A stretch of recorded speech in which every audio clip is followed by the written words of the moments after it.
어느 날 한 마을을 둘로 나눈 휴전선.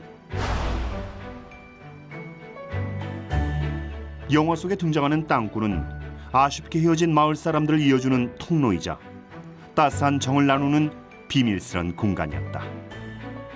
하지만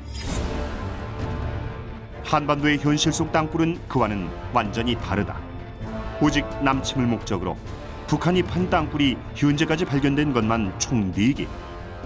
적과 통일을 향한 보이지 않는 도발, 남침용 땅굴의 실체를 파헤친다. 잠시 보여드린 영화 어떠셨습니까? 이런 영화 속 땅굴의 모습과 우리 현실 속의 땅굴은 이상과 현실의 차이만큼 달라도 참 많이 다른 것 같습니다. 우리 사회에서의 땅굴, 그러니까 지하터널은 원활한 교통을 위한 하나의 수단입니다. 하지만 북한에선 그 개념이 완전히 다른데요. 북한에선 땅굴을 전쟁과 연관된 하나의 전술로 생각합니다. 우리 국민의 상식으로는 도저히 이해가 안 되실 겁니다.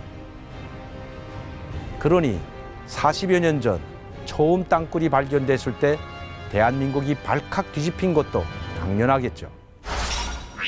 1974년 9월 남한을 빨리 해방시키기 위하여 지하에다가 은밀한 침투로를 저속히 구축하라는 교시로부터 시작되었습니다.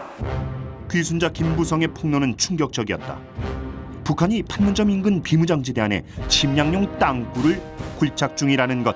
김부성 씨는 어떤 사람이냐면은 함흥에 있는 화학기계공학부를 졸업한 엘리트입니다. 엘리트인데 난파하는 간첩들 안내 역할을 많이 했어요. 그래서 남한의 그 도로는 비무장지대에 뭐 지뢰가 있고 뭐가 있는 걸 빠삭하게 아는 사람이고, 1972년부터 귀순 직전까지 김부성 그 자신이 땅굴 작업의 측량 기사로 일했었기에 더욱 신빙성 있게 다가온 정보였다.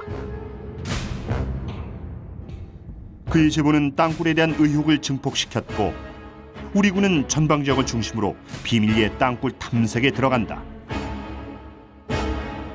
그리고 2달 후 북한 괴뢰는 최근 휴전선의 땅굴을 파고 무력 남침을 기도했습니다. 진짜 땅굴이 있었다. 지표로부터 불과 50cm 아래에서 폭 1m, 높이 1.2m의 제1땅굴이 발견된 것이다. 땅굴이 발견된 지점은 서울에서 북쪽으로 불과 52km 떨어진 비무장지대입니다. 북한 괴뢰는 군사분계선을 넘어 남쪽의 비무장지대로 1200m의 땅굴을 뚫어놓았는데 북쪽 비무장지대에도 땅굴이 있다고 보면은 그 길이는 적어도 3 내지 4km가 되는 것입니다. 따라서 남방 한계선에서 불과 800m 전방까지 뚫고 들어온 것입니다. 경기도 연천군 고랑포 지역에서 발견된 제1 땅굴은 아주 작은 단서가 빌미가 돼 찾아낼 수 있었다. 1974년 11월 15일의 아침, 평상시처럼 비무장지대를 수색하던 제25사단 병사들은 이상한 현상을 감지한다. 매복을 나가지고 병사들이 밤새도록 매복을 하고 아침에 적들이 온 흔적이 있나 하고 전부 다 수색을 합니다. 수색하는데 그때 영하 6도나 되는 아주 추운 그 날씨였는데 땅 밑에서 김이 모락모락 올라오는 겁니다. 혹시나 하는 마음에 땅을 파기 시작한 병사들. 결과는 놀라웠다. 땅굴이 그 실체를 드러낸 것이다. 적들은 이제 혼비백산해가 도망가면서 거기에 뭐 꽃갱이라든가 이런 걸 다 그냥 두고 갔어요. 그래서 무슨 뭐 아침 먹으려고 뭐 하다가 그냥 도망간 겁니다. 방향 전환이 자유자재로 되는 궤도차 등 땅굴용 장비를 그대로 남겨둔 채 몸만 빠져나간 북한 군들. 그들이 남겨놓은 흔적들은 북한이 얼마나 오랫동안 계획적으로 땅굴을 구축해 왔는지 보여주고 있다. 그뿐만이 아니었다. 그러니까 그때 저쪽에서 총알이 날라오기 시작했어요. 우리도 즉시 이제 그 대응을 했는데 갑작스런 총격에 우리 군 3명이 전사하고 5명이 부상을 당하고 만다. 땅굴을 은폐하기 위해 지상 도발까지 마다하지 않았던 북한. 남침용 땅굴은 그들의 야심찬 전술이었다. 그 4대 군사노선에 의해서 이 북한 내부의 모든 것을 다 지하화, 특히 대남, 다시 말하면 제2의 6.25를 일으키기 위한 그런 준비들을 착착 한 것이고, 특히 땅굴 같은 경우 은밀하게 대규모 병력과 장비를 침투시키기 위한 그런 목적으로 땅굴을 팠단 말이죠. 제1땅굴이 침략용으로 구착됐다는 증거는 그 시설만 살펴봐도 알 수 있다. 콘크리트 벽과 슬래브 천장으로 이루어진 조립식 구조물인 제1땅굴은 220볼트의 전기와 60와트의 조명 시설을 갖추고 바닥엔 레일까지 깔아 이동이 쉽도록 돕고 있다. 땅굴을 정규군의 침략로뿐 아니라 남파 간첩의 비밀 통로로 이용하려는 속내가 엿보이는 부분이다. 사실 땅굴은 세계 전쟁사에서도 찾아볼 수 있는 하나의 전술이다. 1900년대 초 러일 전쟁에서 일본군은 50여일 만에 갱도 8개를 굴착해 만주 침공의 발판을 마련했으며, 베트남 전쟁에서의 그 유명한 구찌 땅굴은 베트콩 승리의 1등 공신으로 꼽힌다. 무려 250km에 달하는 땅굴을 이용해 적극적인 게릴라전을 펼친 결과 베트콩은 미군을 교란시키며 예상 밖의 승리를 거둘 수 있었다. 땅굴 전술의 승리였다.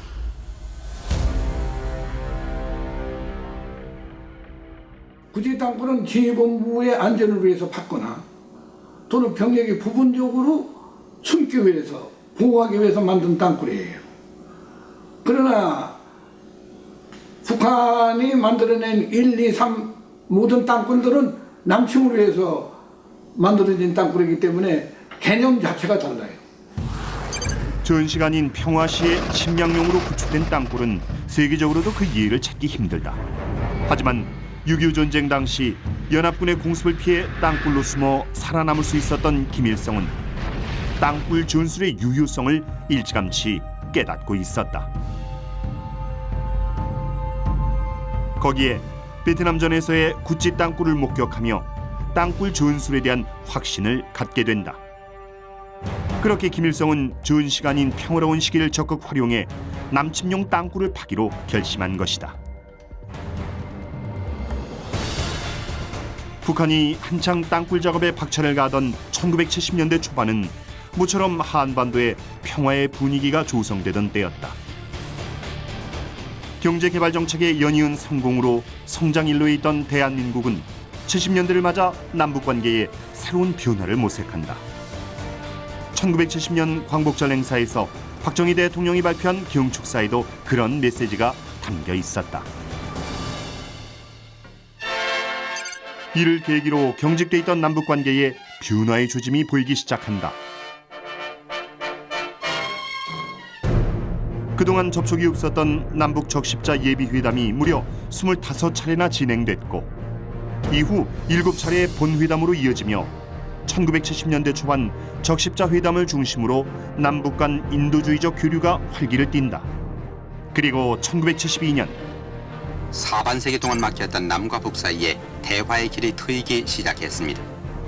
우리나라의 자주적인 평화 통일을 추구하는 7개 항의 공동성명이 7월 4일 서울과 평양에서 동시에 발표됐습니다. 남북 적십자 회담으로 활로가 뚫린 남북 관계는 정치적 대화까지 물꼬가 트이며 그 유명한 7.4 남북 공동성명이 발표되게 이른다. 1972년에 7.4 남북 공동성명을 발표했습니다. 그래서 온 국민이 남북한에 이제 화해 협력을 하고 긴장이 완화될 걸로 기대를 해가지고 온 국민이 홍보를 했었습니다. 근데 이어서 1974년에 대통령을 저격한 사건이 일어나고 또 74년 11월 달에 보면은 제1땅굴이 발견되지 않습니까? 그 이듬해 또 제2땅굴이 발견돼요. 이게 바로 이제 화전양면 전술의 대표적인 사례이고, 겉으론 민족과 평화 운운하며 화해 분위기를 조성하는 듯 했지만 속으론 남침용 땅굴을 파며 우리를 기만해온 북한.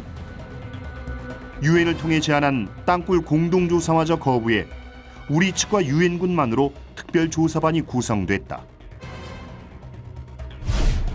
그렇게 탐사에 나선 조사반은 북한이 매살한 폭발물에 국군 장교 1명과 미군 장교 1명이 순직하고 6명이 부상당하는 참변을 당하고 만다. 북한의 파렴치한 도발에 온 국민이 분노했다. 땅굴까지 동원해 남침을 꿈꿨던 북한은 이렇게 또다시 남북 관계를 급속히 냉각시켰다. 정말 우리 국민들의 화가 날만하죠. 사실 70년대 초만큼 남과 북의 사이가 좋았던 적도 드물었거든요. 분단 27년 만에 남과 북이 처음으로 합의했던 그 유명한 7.4 남북 공동성명에 대한 국민의 기대가 정말 컸던 때인데요.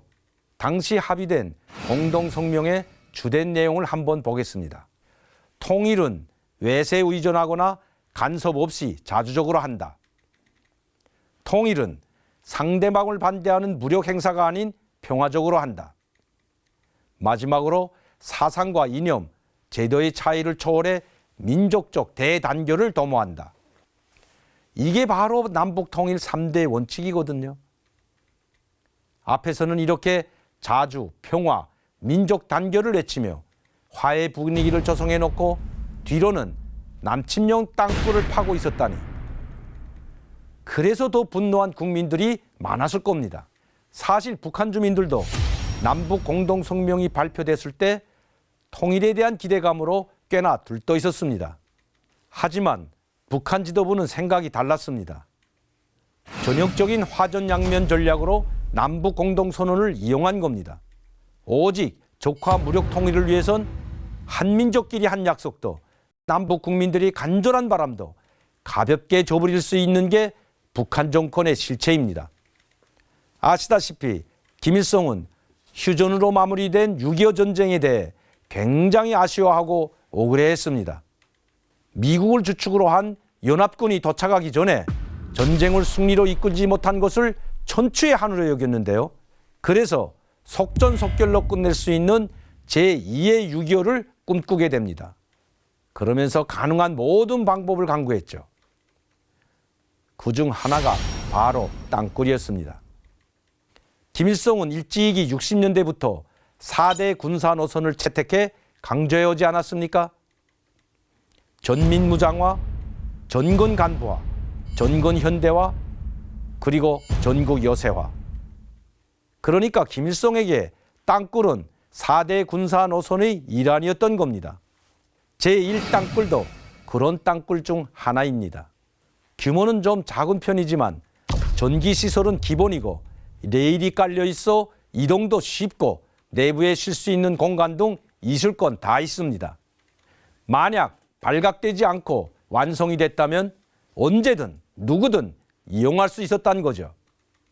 전시에 병력 이동은 물론이고 제가 봤을 땐 평시에도 간첩이나 무장공비 침투용으로도 유용하게 쓰이지 않았을까 싶습니다. 실제로 특수부대 출신 탈북자 임천영 씨의 증언에 따르면 일부 대원들은 땅굴을 통한 남침 훈련을 따로 받았다고 하는데요. 땅굴이 밀폐된 공간인 만큼 공기도 희박하고 이동도 쉽지 않아 고강도의 훈련을 실시한다는 겁니다. 그렇게 힘든 훈련을 통과한 특수부대원이 땅굴을 통해 우리 사회에 침투한다면 그 파급력은 상상 이상일 겁니다. 그러니 북한이 땅굴 도발을 포기할 수 없는 거죠. 제2땅굴의 징후를 처음 읽은 건 제1땅굴이 발견되기 약 1년 전인 1973년 11월이었다.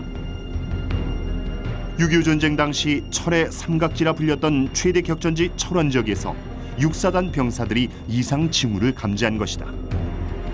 당시만 해도 땅굴에 대한 어떠한 정보도 알려지지 않았던 때. 하지만 병사들은 긴장을 놓지 않았다. 두 병사가 내려와 가지고 이제 처음에 이제 세수도 하고 물을 떠다가 보니까 이상한 걸 발견했어요.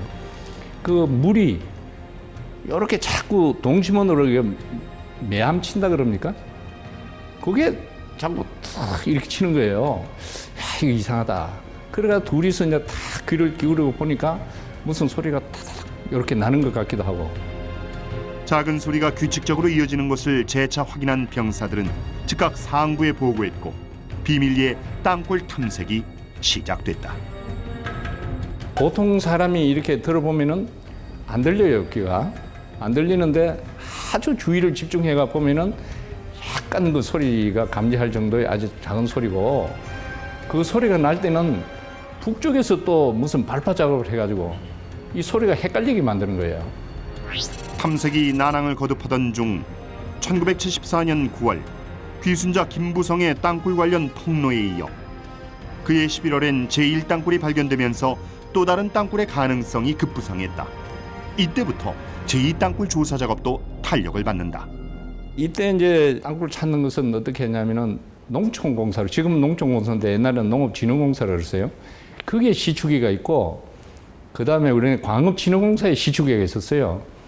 그래서 이 땅굴은 농촌공사에서 시추기를 가져와 가지고 작전명을 밤낮이 작전이다 이렇게 해가지고 무조건 뚫는 겁니다, 이걸. 일명 밤낚시 작전은 땅굴이 의심되는 지역에 2m 간격으로 시추공을 뚫어 지하의 상태를 감지해 땅굴의 유무를 판단하는 작전이었다. 제1땅굴이 비교적 얕게 굴착돼 있어 발굴이 용이했던 반면 그보다 훨씬 아래에서 소리가 들렸던 제2땅굴은 그 실체를 확인하는 게 쉽지 않았다. 그렇게 해를 넘겨 75년 2월 45개의 시추공을 뚫으며 일대를 확인해 가던 중 드디어 이상 징후가 포착됐다. 10분 공에서 이상한 현상이 나타났어요. 10분 공에서 따뜻한 공기가 올라오고 무슨 매캐한 냄새가 나고 그다음에 쿼링이라는 게 뜨면은 안에 게 이제 다 뽑혀 올라오거든요. 암석이. 그게 한 1m 정도가 없는 거예요. 시추기는 땅속 암석층을 뚫고 들어가기 때문에 지하에 빈 공간이 없이 암석층으로만 이루어져 있다면 시추기에 뽑혀 나오는 부산물인 쿼링 역시 암석으로 꽉 차 있어야 한다. 만약 땅굴이 존재한다면 그만큼 쿼링은 짧아질 수밖에 없다. 예상대로 10번 시추공에서 뽑혀 나온 쿼링은 다른 시추공의 그것보다 훨씬 짧았다. 지하에 빈 공간이 존재한다는 증거였다.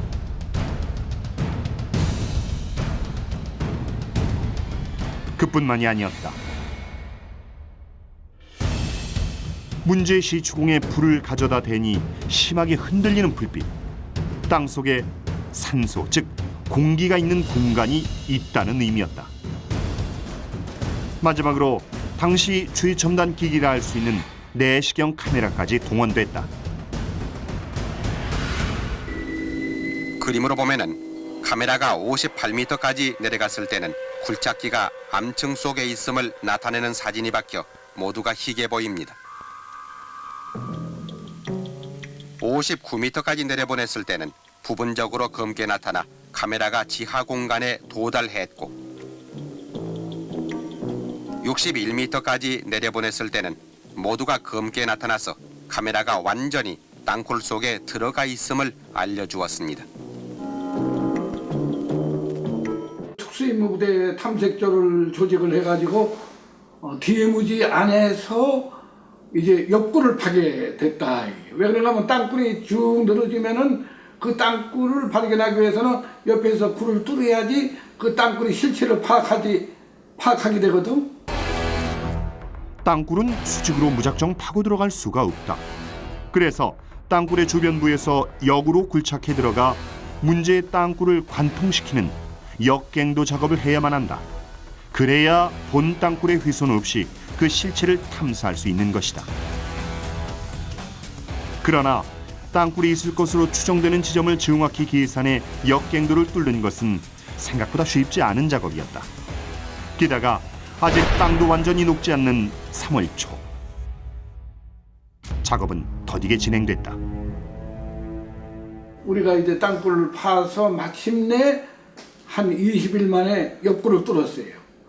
옆굴을 뚫었는데 그게 무지무지하게 길어. 1땅굴하고는 달리 완전히 그냥 돌려서 그야말로 보병부대가 그냥 이 산면로다가 전진할 수도 있는 그 널찍한 땅굴을 발견하니까 다 놀랐어요. 제2땅굴은 5개월 전 발견된 제1땅굴과 여러모로 달랐다. 우선 지표로부터 50m 이상 깊이 파내려갔고 너비와 높이가 각각 2m 이상으로 그 규모가 훨씬 커졌다. 군사분계선 남쪽으로 약 1km 지점까지 굴착된 제2땅굴은 북한이 본격적인 남침을 대비해 구축한 침략용 땅굴이라 할 만했다. 바로 이 땅굴로 1시간에 3만 명의 병력을 통과시킬 수가 있습니다.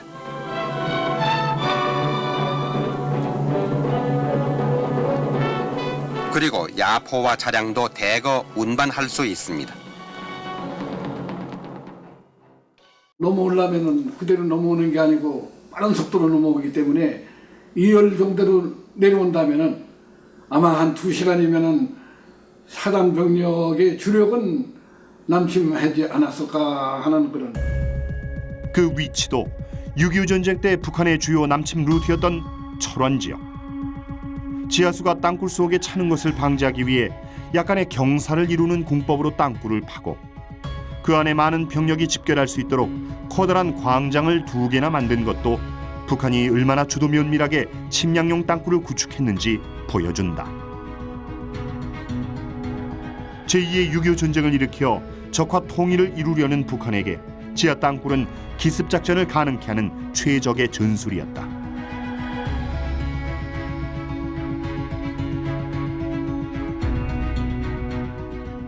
제1땅굴에 이어 제2땅굴의 전모가 드러나면서 대한민국은 또다시 들끓었다. 한민족을 향한 북한의 끊임없는 도발에 수많은 국민들이 거리로 나와 규탄의 대열에 합류했다. 하지만 의외의 반응도 있었다. 당시 박정희 대통령에 의해서 이제 삼선 개헌을 성공을 하고 유신헌법을 통과시키기 위한 고무렵이었기 때문에 그때 이제 땅굴을 발견했다고 일제히 보도하니까 미국이나 또는 서구 언론에서는 아마 이제 긴장감을 조성하기 위한 박정희 대통령의 조작이 아니겠느냐. 1972년 10월 유신 체제의 출범으로 사회적 격변기에 직면한 박정희 정부에 대해 일부 서구 언론이 제기한 의혹이었다. 하지만 땅굴이 정비된 후 수많은 언론과 관계자들에게 그 내부가 공개되면서 오해는 쉽게 풀릴 수 있었다. 현장의 상황이 땅굴을 판 주범이 북한이란 걸 명확히 가리키고 있었기 때문이다. 그 땅굴을 파려면은 천공이라는 게 있다고. 천공이라는 것은 구멍을 뚫어서 폭약을 넣어서 폭발시키는 게 천공이에요. 그런데 그 처음에 미 육군 참모총장이 아주 이거 뭐 남쪽에서 팠는지 북쪽에서 팠는지 우리는 분간할 수 없다고 하길래 내가 천공을 가리키면서 이 천공을 보십시오. 만약에 우리가 이 천공을 만들 때 남쪽에서 북쪽으로 향했다면 우리가 뚫은 거죠. 전부 북쪽에서 남쪽으로 향하고 있습니다. 그러니까 참모총장이 무릎을 딱 치면서 아, 이제 알았다. 이제 확실히 북한군이 뚫은 거다. 거기에 더해 땅굴 발굴 과정에서 발생한 안타까운 희생도 제2땅굴이 북한의 소행임을 간접적으로 보여준다. 그래 처음에 몸으로 모르고 제가 없는 줄 알고 들어갔다가 지뢰에 의해서 5, 6명의 희생자가 났어요. 내가 보기에는 400m 정도 까지 계속적으로 지뢰를 묻었기 때문에 이걸 제거해야 되잖아. 이 제거하는 작업하는 과정에서 문제가 또 발생했어요. 폭발을 하면은 폭염이 있다고. 그 폭염을 뽑아내지 않기 때문에 또 폭염 때문에 몇 사람이 희생자가 생겼어요. 북한이 매설해 놓은 지뢰와 부비 트랩에 우리 군 8명이 산화했다. 그럼에도 북한은 사과는커녕 발뺌하기에 급급했다. 북한이 자기가 해놓고 자기가 했다고 한 적이 있어요? 북한은 그게 뭐 순전히 발뺌하는 것이 아주 더 통달한 그런 조직이에요. 그래서 땅굴이 북한군에 의해서 만들어진 땅굴이라는 것은 뭐 99%가 아니고 100% 내외에 확정된 겁니다. 북한은 김일성의 말 한마디에 계획되고 통제되는 사회다. 김일성의 지시엔 절대 복종이 따른다. 남침용 땅굴도 그랬다. 1971년 9월 25일 김일성은 속전속결로 기습전을 감행할 수 있게 하라는 일명 9.25 교시를 내린다. 당 창립 30주년인 78년까지 땅굴 완성을 독려한 그의 교시는 북한의 전군에 하달돼 전격적으로 실행됐다. 그 결과물이 바로 비무장지대까지 파내려온 남침용 땅굴이다. 이렇듯 지상뿐 아니라 지하까지 도발을 감행한 북한은 적과 통일을 위해 수단과 방법을 가리지 않는 그들의 야욕을 여실히 드러낸다. 북한에는 교시라는 말이 있습니다. 일종의 가르침, 명령이라는 뜻인데요. 즉 김일성, 김정일이 하는 말을 가르침으로 받들어 따르는 겁니다. 특히 김일성 정권에서 구의 교시는 절대적이었는데요. 제가 기억하는 김일성은 강한 성격이었지만 대외적으로는 항상 웃는 모습을 보였습니다. 그래서 북한에서는 오보이 수룡이라고 불렀죠. 그렇게 마치 아버지 같은 얼굴로 수시로 교시를 내리곤 했는데요. 행사에 참여할 때나 대중을 지도할 때나 부대를 순시할 때 김일성이 하는 말이 그대로 교시가 돼 북한 주민들에게 전달됐습니다.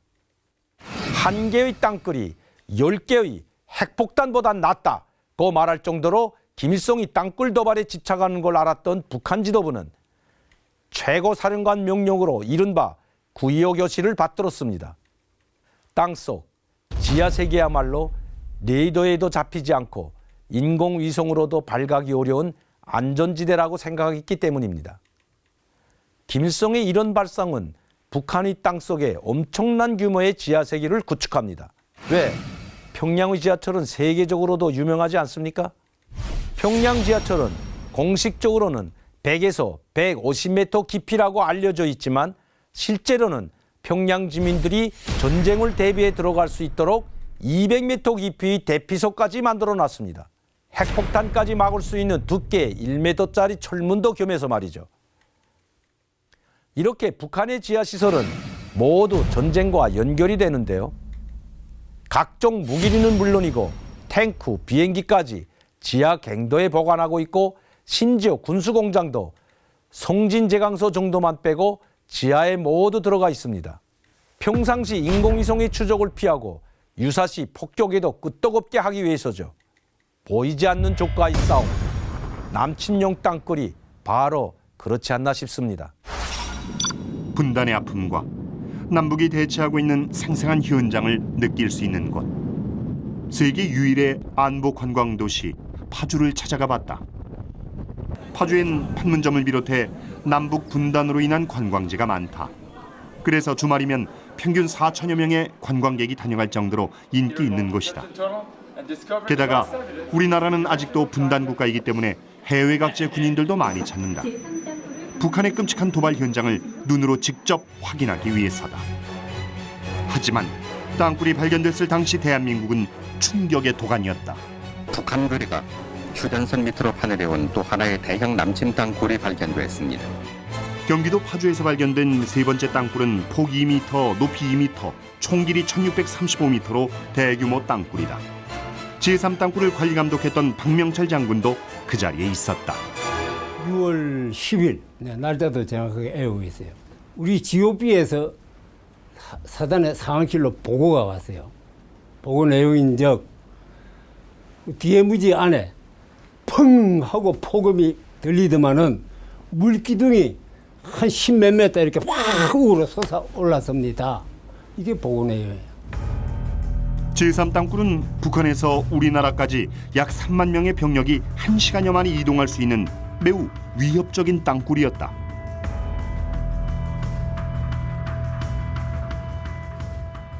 이 땅굴은 판문점 남방 4km 지점인 비무장지대 안에서 군사 분계선을 넘어 우리 쪽으로 435m까지 침범했는데 이 지점은 바로 서울로 들어오는 길목입니다. 제3땅굴은 서울과 52km밖에 떨어져 있지 않는 거리로 차로 이동하면 서울까지 40여 분 만에 도달할 수 있을 정도로 아주 가까운 거리에 있는 땅굴이었다. 때문에 제3땅굴 발견 후 가장 시급했던 것은 이 땅굴의 실체를 밝히고 빠른 시간 안에 저지하는 일이었다. 3인치 파이프로 쭉 석유 시추하듯이 파내려갑니다. 김부성이가 이야기한 대로 하게 되면 한 70에서 80 요 사이가 대개 그 깊이가 될 겁니다. 이런 이제 그 진술에 따라서 우리 시추고를 그 깊이까지 이제 팝니다. 파가지고 거기서 흙을 계속 뽑아 올리거든. 쭉 끝까지 파가 올라오면 구멍이 아무것도 없다는 거 아니에요. 끝까지 흙이 올라오니까. 그런 식으로 구멍을 많이 팠어요. 그 중에 한 군데에서 펑 하고 터진 거야. 땅굴은 보이지 않는 곳에 있기 때문에 발견하는 것도 힘들지만 발견 후에 이곳을 막는 일도 결코 쉬운 작업이 아니다. 우리가 굴을 파가지고 거기까지 내려가야 되겠단 말이야. 인민군은 그게 비무지 아니니까 언제 우리한테 쳐들어올란지 모르지. 다음에 살살 한 대놈 들어가지 슈루탄 몇 발만 던지면 우리가 엉망이 되는 판이요, 거기서는. 땅굴 수색은 목숨을 걸어야 하는 위험천만한 일이다. 유엔군과 국군은 수차례의 확인 작업을 거쳐 땅굴을 수색했고 85일간의 작업을 거쳐 북한의 무력 적화 통일 야욕에 맞서 남침 땅굴을 저지해야 했다.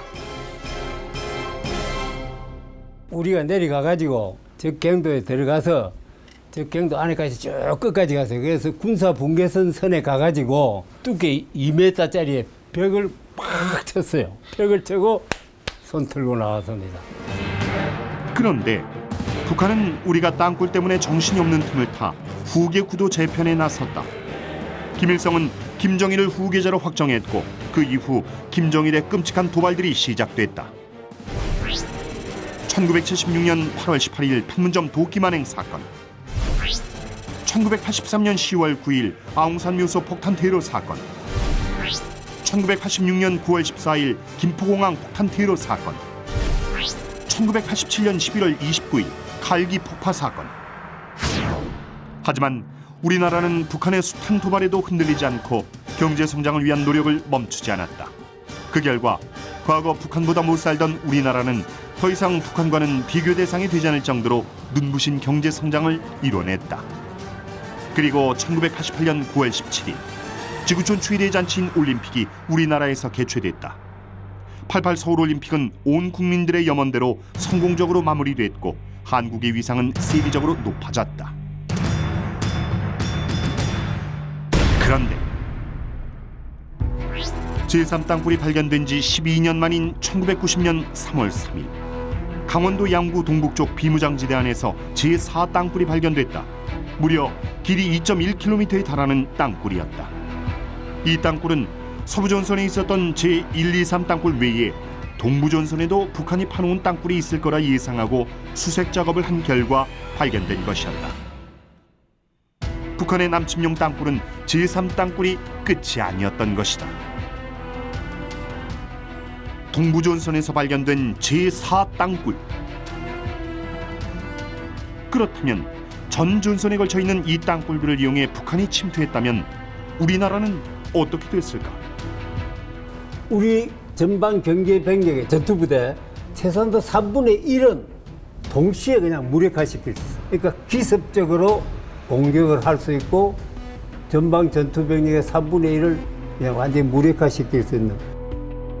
그러나 북한은 땅굴에 대해 도리어 우리가 파놓은 북침용 땅굴이라고 주장하기 시작했다.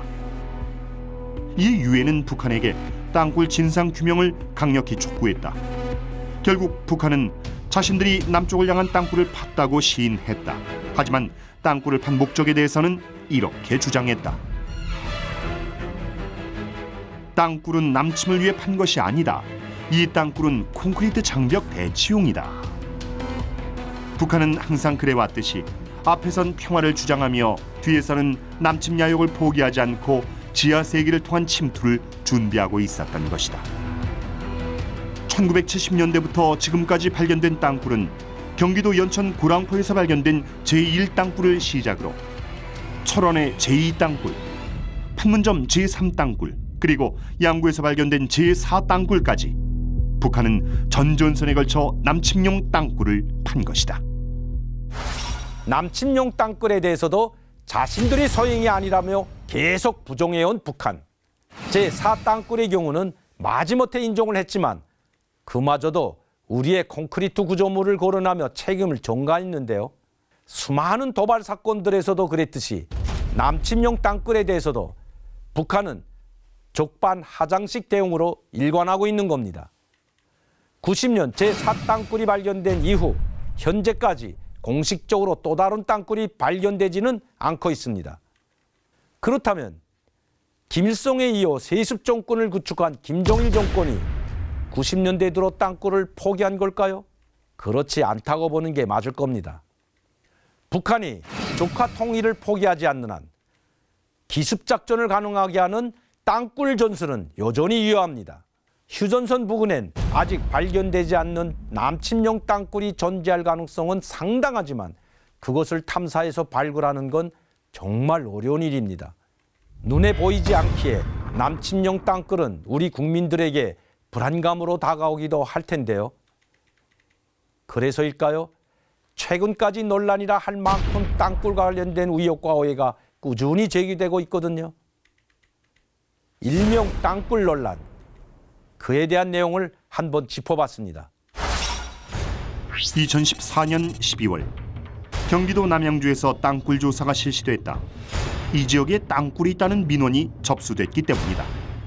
그 결과 전혀 근거가 없을 뿐만 아니라 군 예산 낭비와 국민의 안보 불안감을 조장하는 행위로 하지만 군의 발표를 믿지 못하는 민원인들.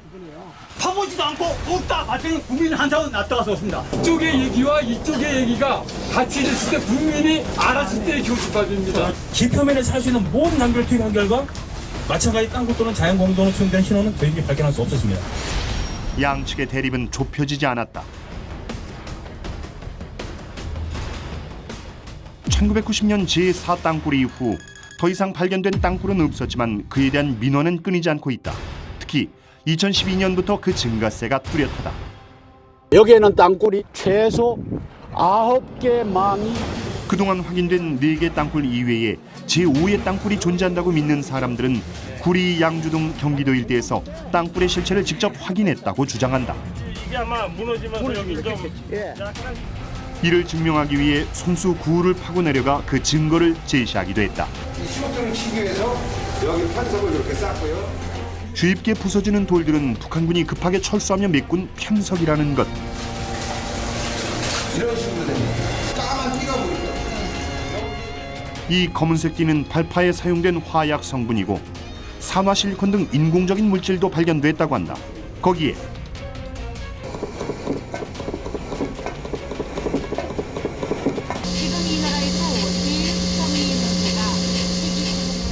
북한 여성의 목소리까지 녹음했다며 북한이 판 장거리 땅굴이 존재한다고 주장한다. 하지만 이들의 주장에 대한 우리 군의 해명은 명쾌하다. 해당 지역을 조사한 결과 편석은 물론 일체의 화약 성분이 검출되지 않았고 산화실리콘 등 인공적인 성분도 찾아볼 수 없었다. 또 의문의 소리 역시 잡음이거나 자연음으로 확인됐다는 것이다. 즉 장거리 땅굴 논란은 과학적 근거가 없는 오해라 일축한다. 북한에서 뭐 어마어마하게 깊이 해가지고 이렇게 들어올 수 있는데 그 사람들 이야기하는 대로 하면은 우리 한강, 임진강 해가지고 말이죠. 다 걸려요. 거기 하천들에. 다 걸려가지고 다 노출된다고요. 그게 말이 안 되는 소리예요. 하지만 이러한 해명에도 북한이라는 세계에서 가장 위험한 집단과 세계의 테러 집단이 선호하는 지하 터널과의 관계에 대해 해외 언론도 지속적인 관심을 보이고 있다. 지난 2014년엔 북한의 땅굴 기술이 팔레스타인 무장 정파에 전수됐다는 외신이 화제가 되기도 했다. 북한이 팔레스타인 무장 정파인 하마스의 땅굴 기술을 지원하고 있다는 의혹이 제기된 곳인데 실제로 중동 지역에 구축된 땅굴들은 북한의 땅굴과 많이 닮아 있다. 북한이 땅굴 기술을 중동에 수출했다는 말이 나오는 이유다. 황장엽 등 탈북자들에 잇따른 증언과 다수의 해외 언론 보도, 그리고 미국 법원의 판결까지 북한의 땅굴 기술이 상당한 수준에 도달했음을 보여준다. 그렇다면 북한은 장거리 땅굴을 팔 수 있을 정도로 굴착 기술이 발달한 걸까? 전문가들은 장거리 땅굴 굴착은 생각보다 훨씬 어려운 작업임을 지적한다. 지하수 문제가 있고 그다음에 그 암질이 말이죠. 그 퇴적층 이게 이제 그 강 밑에는 퇴적층이 많지 않습니까? 그래서 그 퇴적층이라는 거는 바위가 돼도 그게 이제 사암층이나 이런 거 모래 자갈이 돼 가지고 그냥 물이 그대로 흘러 들어가요. 그래서 굉장히 어렵고 그건 불가능합니다. 그 다음에 서울 시내로 들어오면은 말이죠. 그 정도 깊이로 들어오면은 지하철에 다 걸립니다. 땅굴은 이렇게 팔 수가 없어요. 쭉 파들어와야 돼요. 보통 지하철 공사를 할 때도 굴착시 나오는 흙과 암석의 양은 하루 수십 톤에 달할 정도로 어마어마하다. 거기에 끊임없이 용출되는 지하수 처리와 밀폐된 공간에 공기를 순환시키는 환기구 시설까지 외부에 노출하지 않고 공사를 한다는 건 사실상 불가능하다. 때문에 아무리 북한의 땅굴 기술력이 높아도 서울까지 무려 60km를 장거리 땅굴로 뚫는다는 건 있을 수 없는 일이란 것이다. 제가 볼 때는 4개보다 더 많을 수는 있다고 생각해요. 우리가 발견한 건 4개지만 이를테면 우리 군사분계에서 넘어오지 못한 땅굴들도 있을 수 있고요. 또 일부 넘어왔지만 많이 넘어오지는 못하고 중간에 중단한 땅굴들이 있을 수는 있어요. 현재도 우리 군은 땅굴에 대한 긴장을 놓지 않고 세계에 단 2대밖에 없는 고성능 장비 중 한 대를 도입해 땅굴 탐사를 이어가고 있다. 시추공을 뚫어가지고 한 곳에서는 전파를 보내고 한 곳에서는 전파를 받아요. 지금 이 그림은 제2 땅굴에서 찍은 것입니다. 여기가 지표면이고 이거 이제 지하로 내려가면서 안테나가 쭉 이렇게 올리면서 찍은 건데 이쪽에서 전파를 쏘면은 이쪽 시축에서 전파를 수신을 합니다. 그러면 안반으로 있을 때는 별 모양 없이 왔다가 땅굴이 있으면은 이렇게 전파가 빨라집니다. 그리고 이쪽에 수신기에서 이러한 모양으로 그래픽이 나타나는데 첨단 과학을 적극 활용해 27개의 예상 땅굴 축선을 선정, 매년 400여 개 시추공을 뚫어 정밀 조사를 진행하는 땅굴 탐사팀. 이미 뚫어놓은 9,300여 개의 시추공도 청음과 모니터를 통해 24시간 감시 중이다. 이렇게 노력하는 우리 군에 대한 신뢰가 우선할 때 땅굴 논란의 종식과 함께 우리의 안보도 더욱 굳건해질 것이다. 북한이 판 장거리 땅굴이 서울 한복판, 심지어 청와대까지 다 있다. 장거리 땅굴을 이용해 서울 지하철로 북한의 특수부대가 침투할 수 있다. 심지어 남해까지 북한의 땅굴이 연결돼 있다. 세간에 떠도는 북한의 장거리 땅굴에 대한 이야기입니다. 뭐 이 정도면 논란이 아니라 거의 괴담 수준인데요. 과연 북한이 장거리 땅굴이 존재할까요? 국방부는 공식적으로 아니다라고 확신합니다. 휴전선 부근에 아직 발견 못한 땅굴이 일부 존재할 수는 있지만 비무장지대 남방 한계선을 넘어 서울까지 장거리 땅굴을 판다는 건 지형적인 이유로나 기술적인 문제로나 불가능하다는 것이죠. 그것도 우리의 탐색망을 피해서는 더더욱 그렇고요. 북한이 땅굴 도발을 시도한 이유 중 하나가 우리 사회에 혼란이 발생했을 때 특수부대를 침투시켜 후방을 교란하는 것입니다. 장거리 땅굴 논란으로 북한이 원하는 그런 사회 혼란이 야기되는 건 아닌지 심히 우려가 되는데요. 국가 안보에 있어 적당한 긴장과 경계는 반드시 필요하지만 정확하지 않는 정보에 대한 지나친 걱정과 확대 해석은 오히려 복이 될 수 있음을 잊지 말아야겠습니다.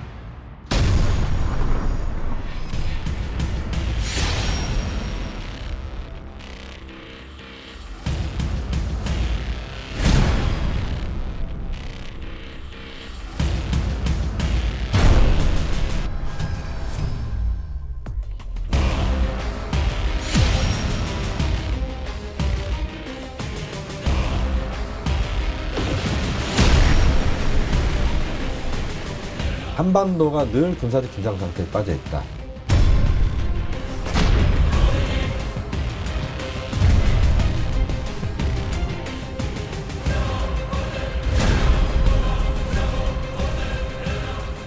제1연평이든 제2연평이든 천안함 폭침이나 연평도 포격 그런 게 다 경제협정 위반에 포함되는 거죠.